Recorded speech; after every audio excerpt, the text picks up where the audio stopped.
Je suis Johan Cunac, je suis animateur de la filière géothermie en Occitanie et donc je travaille à l'Agence régionale énergie-climat d'Occitanie. Je vais juste faire une toute petite introduction sur l'étude de faisabilité. Donc Noé en a déjà parlé un petit peu, mais c'est vraiment appuyer à quoi sert l'étude de faisabilité.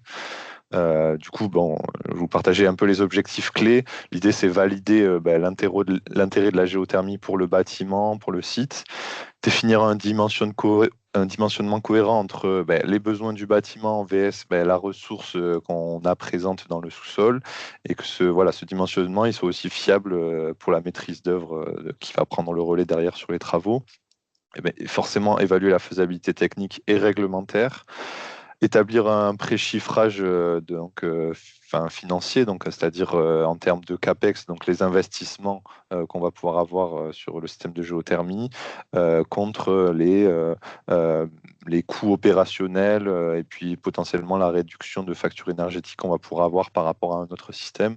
Donc voilà, vraiment avoir un préchiffrage disponible voilà, fiable, et qu'on l'ait en tête, voilà, qu'on ne se lance pas dans quelque chose oui, qu'on pense vertueux financièrement, mais voilà, là, on a précisément un chiffrage. Donc, c'est aussi réduire les risques en phase consultation marché, bon, dans certains cas, selon les cas dans lesquels on se trouve. Avoir une base solide pour les demandes de financement qu'on va faire, mais notamment auprès de l'ADEME, et pouvoir faciliter les montages du dossier. Donc ADEME, région, les CCRT, on a aussi les C2E, donc CCRT, contrat chaleur renouvelable territorial, qui sont des dispositifs donc de l'ADEME, et les C2E, certificats d'économie d'énergie. Voilà, c'est les types de. On reviendra dessus plus tard, mais c'est les aides qu'on peut aller chercher pour l'investissement dans les travaux.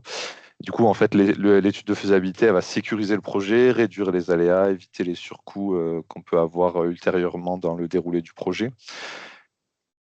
Et du coup, si on appuie encore davantage, pourquoi elle va être indispensable? Donc aujourd'hui, réglementairement, elle n'est toujours pas obligatoire. Par contre, donc voilà, je le rappelle, mais elle va permettre d'éviter toutes les erreurs structurelles qu'on va pouvoir détailler dans le second webinaire, mais c'est-à-dire tout ce qu'on peut avoir comme surdimensionnement, le dimensionnement erroné, voilà, la méconnaissance du sous-sol, toutes les erreurs qui vont être liées à donc, ces facteurs-là.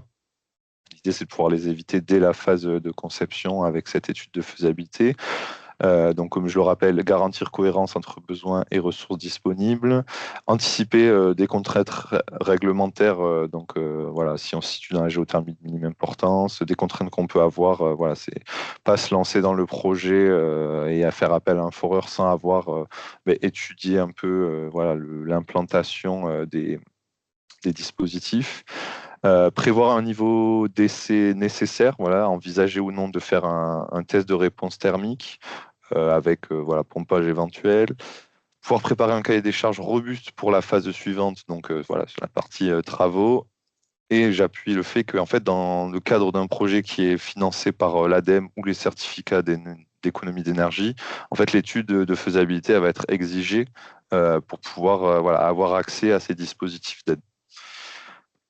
Voilà, c'était juste pour appuyer un peu l'intérêt de l'étude de faisabilité.